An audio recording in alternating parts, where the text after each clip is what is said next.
کبھی ایسا نہیں ہوا کہ کوئی حق کی بات سن کر ان میں شور و غوغا پیدا نہ ہو۔ وہ نہیں جانتے کہ حق اور ثواب کیا چیز ہے۔ وہ فتنہ سے باز نہیں آتے اور حق کے ساتھ باطل باتوں کو ملاتے ہیں تا اپنی نکتہ چینی سے جاہلوں کو دھوکے میں ڈالیں۔ اور ایک یہی ہے ان میں سے جو میں ذکر کیا کہ حضرت مسیح موعود علیہ السلام کو نعوذ باللہ احمدی آن سلم کے بعد نبی مان کر خاتم النبیین سمجھتے ہیں، جو سراسر جھوٹ اور بہتان ہے، اور اسی نے کم علم اور معصوم لوگوں کو احمدیوں کے خلاف بھڑکایا ہوا ہے۔ پھر آپ فرماتے ہیں اور وہ شخص جس کو خدا تعالیٰ نے لوگوں کی اصلاح کے لیے کھڑا کیا ہے اس کو ایک خناس سمجھتے ہیں اور مومنوں کو کافر ٹھہراتے ہیں۔ ان کے قدم بجز دروغ گوئی کے کسی طرف حرکت نہیں کرتے اور ان کی زبانیں بجز کافر بنانے کے کسی طرف جھکتی نہیں، اور نہیں جانتے کہ دین کی خدمت کیا شے ہے۔ انہوں نے حق کو باطل کے ساتھ ملایا اور دیدہ و دانستہ ہم پر افترا کیا۔ بس یہ نبی صلی اللہ علیہ وسلم کے دین پر ایک بڑی مصیبت ہے کہ اس زمانے کے اکثر علماء دیانت اور ایمانت سے باہر نکل گئے ہیں اور دینی دشمنوں کی مانند کام کر رہے ہیں اور جھوٹ پر گرے جاتے ہیں تا اس کو حق کے حملے سے بچا لیں۔ جھوٹ کو بچانے کی کوشش کر رہے ہیں حق سے۔ فرمایا اور خداوند ذوالجلال کی کچھ بھی پرواہ نہیں کرتے اور انات رکھنے والوں کی طرح کافروں کو مدد دے رہے ہیں اور اپنے دلوں میں یہ بات بٹھا لی ہے کہ وہی حق پر ہیں، حالانکہ سراسر ہلاکت کی راہ پر چلتے ہیں۔ وہ صرف اپنی نفسانی آرزوؤں کو جانتے ہیں اور معانی کو نہیں ڈھونڈتے اور نہ غور کرتے ہیں۔ سچی بات کو سن کر پھر سرکشی کرتے ہیں، گویا وہ موت کی طرف بلائے جاتے ہیں، اور دیکھتے ہیں کہ دنیا سخت بے وفا اور زمانہ منہ کے بل گرنے والا ہے، پھر دنیا پر عاشقوں کی طرح گرتے ہیں۔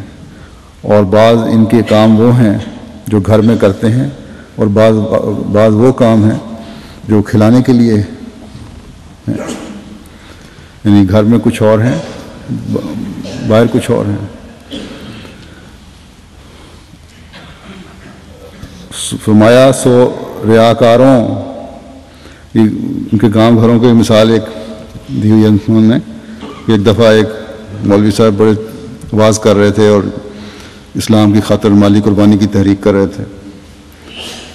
اور ان کی بیوی بھی یہ سن رہی تھی اور اس پر جوش تقریر کو سن کر بڑی متاثر ہوئی اور گھر آ کر اپنے سونے کے کڑے اور زیور اتار کے مولوی صاحب کو دیا کہ یہ میری طرف سے اس تحریک میں دے دیں۔ مولوی نے کہا یہ کیا ہے کہ آپ نے اتنا شدت سے تحریک کی تھی کہ میں بھی جذباتی ہو گئی اور میں یہ پیش کر رہی ہوں۔ تو مولوی صاحب کا جواب تھا یہ تمہارے لیے تھوڑا سا دوسروں کے لیے تھا۔ تو یہ ان کے حال ہیں۔ سو ریاکاروں پر فرمایا سو ریاکاروں پر وویلا ہے، انہوں نے خوب دیکھ لیا کہ کافروں کا فساد کیسا بڑھ گیا۔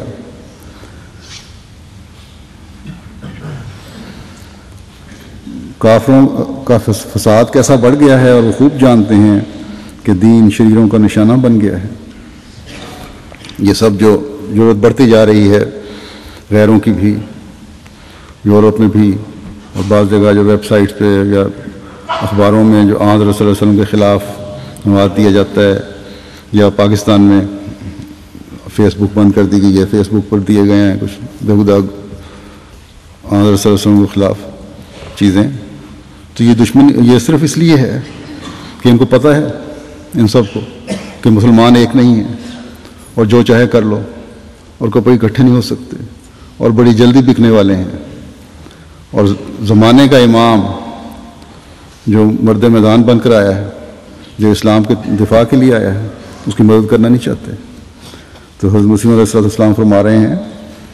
کہ کافروں کا فساد کیسا بڑھ گیا ہے، خوب دیکھتے ہیں اور خوب جانتے ہیں کہ دین شریروں کا نشانہ بن گیا ہے اور حق بدکاروں کے پیروں کے نیچے کچلا گیا ہے۔ پھر غافلوں کی طرح پوڑے سوتے ہیں اور دین کی ہمدردی کے لیے کچھ بھی توجہ نہیں کرتے۔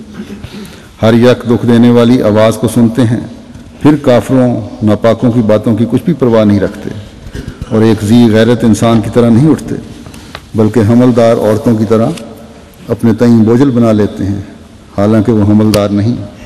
اور جب کسی نیکی کی طرف اٹھتے ہیں تو سست اور ڈھیلے اٹھتے ہیں، اور تو محنت کشوں کے لچھن ان میں نہیں پائے گا، اور جب کوئی نفسانی حظ دیکھیں تو تو دیکھے گا کہ اس کی طرف دوڑتے بلکہ اچھلتے چلے جاتے ہیں، نفسانی خواہشات کی طرف اچھلتے ہیں۔ یہ تو فرمایا کہ یہ تو ہمارے بزرگ علماء کا حال ہے، مگر کافر تو اسلام کو مٹانے کے لیے سخت کوشش کر رہے ہیں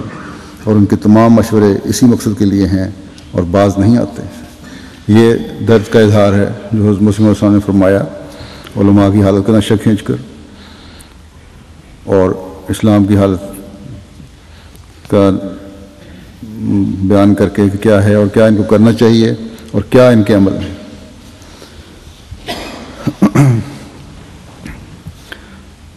آپ نے یہ لکھ کر صرف علماء پر اعتراض نہیں کیا، بلکہ جیسا کہ ہم تو جانتے ہیں کہ 80 سے زائد کتابیں اسلام کے دفاع میں لکھی، علماء کو بھی حق کا راستہ دکھانے کی کوشش کی، ہر مذہب کو مقابلے پہ بلایا اور اسلام کی بالادستی ثابت کی۔ حضرت صلی اللہ علیہ وسلم کے مقام کو اپنے ماننے والوں کے دلوں میں قائم فرمایا، اللہ تعالیٰ کی وحدانیت کے قیام کے لیے اپنی جان ہلکان کی، اپنے پیچھے ایسی جماعت چھوڑی جو اس مشن کو آگے بڑھا رہی ہے، آپ کے کارناموں کا ہر انصاف پسند نے اقرار کیا۔ آپ کی وفات پر جو غیروں نے اظہار کیا اس میں سے ایک نمونہ میں پیش کرتا ہوں۔ مولانا ابوالکلام آزاد جو ایک مسلمان لیڈر تھے، احمدی نہیں تھے، انہوں نے حضرت مسلم کی وفات پر لکھا کہ مرزا صاحب کی اس رفت نے ان کے بعض دعاوی اور بعض معتقدات سے شدید اختلاف کے باوجود ہمیشہ کی مفارقت پر مسلمانوں کو، ہاں تعلیم یافتہ اور روشن خیال مسلمانوں کو محسوس کرا دیا ہے کہ ان کا ایک بڑا شخص ان سے جدا ہو گیا، اور اس کے ساتھ مخالفین اسلام کے مقابلہ پر اسلام کی اس شاندار مدافعت کا جو اس کی ذات سے وابستہ تھی خاتمہ ہو گیا ہے۔ ان کی یہ خصوصیت کہ وہ اسلام کے مخالفین کے برخلاف ایک فتح نصیب جرنیل کا فرض پورا کرتے رہے، ہمیں مجبور کرتی ہے کہ اس احساس کا کھلم کھلا اعتراف کیا جاوے تاکہ وہ محتم بشان تحریک جس نے ہمارے دشمنوں کو عرصہ تک پست اور پامال بنائے رکھا آئندہ بھی جاری رہے۔ تو یہ تو ان کا خیال تھا، بہرحال ان کو یہ نہیں پتہ کہ اللہ تعالیٰ کی بنائی ہوئی جماعت تھی اور آپ کا جو خزانہ تھا جو ہمیں دے گئے ہیں اس کو آج تک مخالفین کے منہ بند کرتا چلا جا رہا ہے۔ پھر یہ آگے لکھتے ہیں کہ مرزا صاحب کا لٹریچر جو مسیحیوں اور آریوں کے مقابل پر ان سے ظہور میں آیا قبول عام کی حالت حاصل کر چکا ہے، اور اس خصوصیت میں وہ کسی تعارف کا محتاج نہیں۔ اس لٹریچر کی قدر و عظمت آج جب کہ وہ اپنا کام پورا کر چکا ہے ہمیں دل سے تسلیم کرنی پڑتی ہے، اس لیے کہ وہ وقت ہرگز لوح قلب سے نسیوں منسیہ نہیں ہو سکتا، جبکہ اسلام مخالفین کی یورشوں میں گھر چکا تھا، اور مسلمان جو حافظ حقیقی کی طرف سے عالم اسباب و وسائط میں حفاظت کا واسطہ ہو کر اس کی حفاظت پر مامور تھے، اپنے قصوروں کی پاداش میں بڑے سسک رہے تھے۔ مسلمانوں کا کام تھا جو اسلام کی حفاظت کرنا، وہ تو اپنے قصوروں کی وجہ سے صرف سسک رہے تھے، کچھ کر نہیں سکتے تھے، کیا تو حضرت مسیح علیہ السلام نے وہ کام کیا اسلام کے دفاع کا۔ پھر لکھتے ہیں اور اسلام کے لیے کچھ نہ کرتے تھے یا نہ کر سکتے تھے۔ ایک طرف حملوں کے امتداد کی یہ حالت تھی کہ ساری مسیحی دنیا اسلام کی دشمن، اسلام کی شمع عرفان حقیقی کو سر راہ منزل مزاحمت سمجھ کے مٹا دینا چاہتی تھی۔ اسلام کی جو عیسائی دنیا تھی، جو عرفان کی روشنی تھی اسلام کی، اس کو اپنے روک سمجھ کر اپنے راستے میں، اپنی ترقی کے راستے میں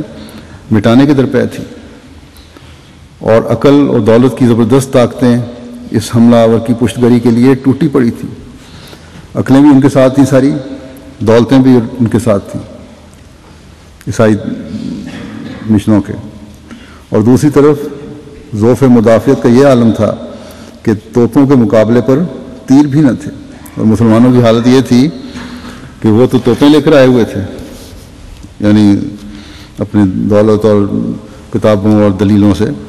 اور مسلمانوں کے پاس ایک تیر بھی نہیں تھا، اور حملہ اور مدافعت دونوں کا قطعی وجود ہی نہ تھا، نہ حملے کرنے کی طاقت تھی نہ دفاع کرنے کی طاقت تھی۔